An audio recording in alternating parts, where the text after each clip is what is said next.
Doing successful business seems to be exclusively reserved to the developed world and be totally opposed to helping the poor population. The question I want to raise tonight is how could we consider doing business with the developing countries and especially with very low-income communities? How could we find a way to build a bridge between business strategy and poverty alleviation in a mutually beneficial way? Mr. Toastmaster, fellow Toastmasters, and very welcome guests. 10 years ago, I spent 2 years in the developing countries and in post-war environments. I spent, first of all, 1 year in Africa, in Guinea-Conakry, training the administrative staff of a very remote hospital and supporting them building the orthopedic aid.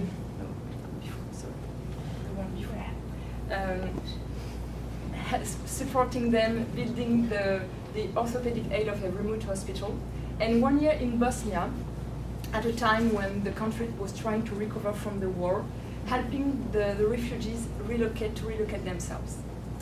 After these 2 very operational years, I have always kept in my mind to try to find a way to better participate to poverty reduction. And 10 years later, poverty continues. Despite increased globalization and despite the implementation of a wide variety of poverty reduction programs. In this slide, in the 2 different pictures, you can see 2 different schools in Africa, one school in Malawi in 1989 and one school in Ghana in 2008. As you can see, nothing seems to have really changed in 20 years. Indeed, poverty continues, and the conditions of base of the pyramid, that is to say the vast low-income population living in the developing world and living between $3,000 and $4,000 a year, are increasingly considered as both an unacceptable outcome of the current economic situation and as a challenge to reduce poverty.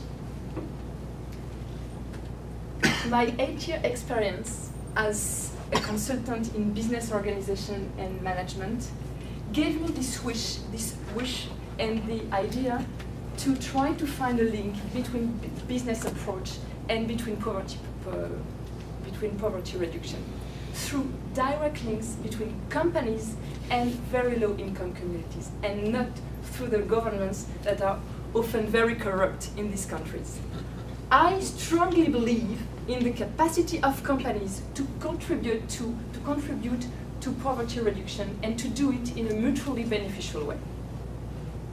So, how can it work? How could both parties benefit from the process? So, how can be the benefits for the companies, and how could be the benefits for the poor? Very low income companies could benefit from ventures and from products coming from the developer world, because they will have new access to the markets. They could stabilize the areas that are very often unstable, and they could reduce, for example, the civil conflicts through creating sustainable jobs in very remote areas, and through increasing the growth and the income of the very poor communities. And companies have a huge interest in doing it as well. They are always seeking for new market opportunities. They could consider the developing countries, and especially the very low-income communities, as a new untapped market where they could sell goods from the developed world. And very low-income communities have some money to spend, even if it sounds a paradigm.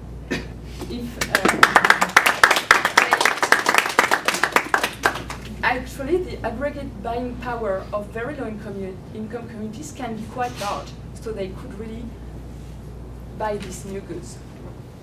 Companies, especially multinationals from the developed world, could also consider developing countries as a new source of supply to reduce costs.